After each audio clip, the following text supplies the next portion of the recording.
Let's get more on the first quarter bank earnings and the banking sector with John Allison, the CEO of Unio Capital. John, always a pleasure. Thanks again for joining us. Thanks for having me. John, it has been a brutal quarter. We saw that the top 5 U.S. banks on average down 16% on revenue. Why was the first quarter so bad?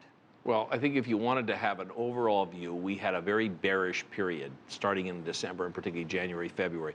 In fact, most people thought we were in a bear market. All that caused trading revenue, trading volume to dry up. It caused investment banking to dry up because CEOs don't like to do acquisitions when they think the world is falling apart. It caused wealth management parts of banks to have lower fees because they're based on asset prices. So overall, when people are feeling like very bearish as they were, our firm thought it was a panic, not a bear market. But nonetheless, when they're feeling that way, they pull in their horns. And I think that was the overall reason for the thing. And I think when that subsides, as we think it has, it's going to change. Well, part of the reason that people were feeling bearish was the slump in commodities. What impact did the decline in commodities have on banks and on bank loans? I think they clearly had a negative impact, particularly energy. You know, banks had lent to energy companies. Many of those loans are going sour. Banks are making provisions for those sour loans. But, you know, in the bigger scheme of things, you mentioned JPMorgan at $5.5 billion of net income and $9 billion of pre-tax income. If JPMorgan provisioned $500 billion to $1 billion for energy loans, it would be a drop in the bucket. So while it's a negative, it's not a huge negative. That's our view. Low interest rates, they are squeezing gains. Explain.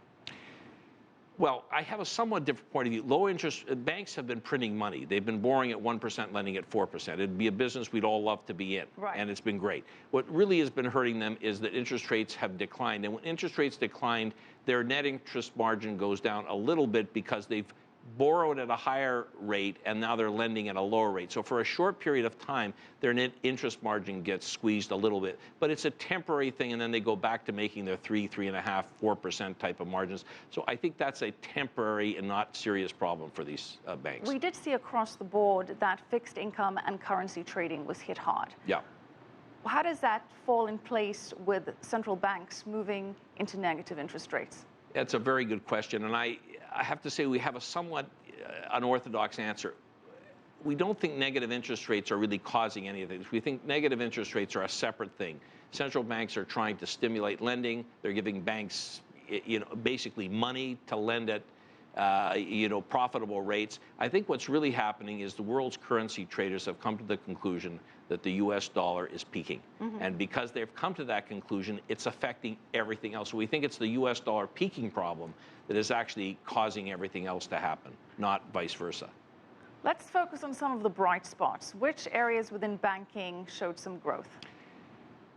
There are a few, not a great many. For example, credit cards have been generally okay as one area. Wealth management has not been great, but it's been stable. But what I would tell you, I think the brightest spot of all is that all the bad news is pretty much past now. We think this quarter has been an awful quarter, and we think from now on it's not going to be brilliant, but it's going to start to get better. So I think really the good news is that this difficult period where people thought the world was about to fall apart is actually now past. So the bad news is over. Your outlook for the second quarter for banks is optimistic then? Improving. I'm not that it's it's going to be some kind of nirvana, but it's going to get better, and it will get better in the third and fourth quarter and into next year. Is that why, despite these bad earnings, we've seen bank shares go up? Goldman reporting that they missed, yet the share is up 2.2% today. Exactly. I think what people are doing is they look at these institutions, and despite all the problems, they're very valuable franchises, and people look at these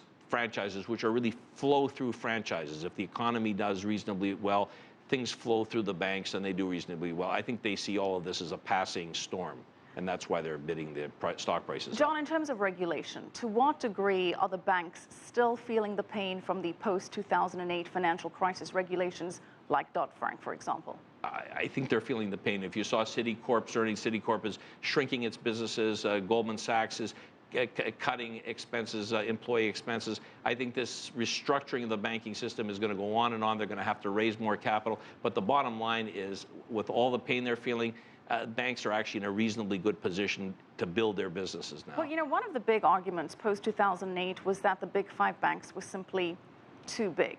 Yeah. But Actually, if you have a look, in terms of the top 5 banks in the US, they make up 47% of total industry assets. Compare that to the UK, where the top 5 banks dominate 64%, Germany at 69%, Japan at 98%. So really, the top 5 US banks do not concentrate so much of the industry assets. Do you think they're still too big?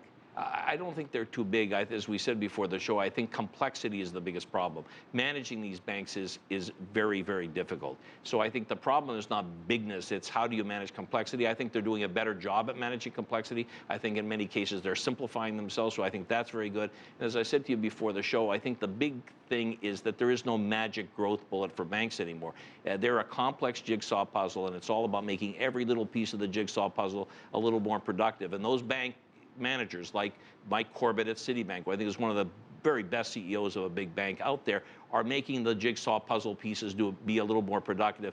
That unglamorous way of doing things is the way banks are going to actually make money, not having some wonderful magic growth plan. So no big banking boom in the future, but a second quarter outlook, which is better. And they could be pretty good. They could be pretty good investments. All right. Thank you so much, John Allison, CEO of Unio Capital.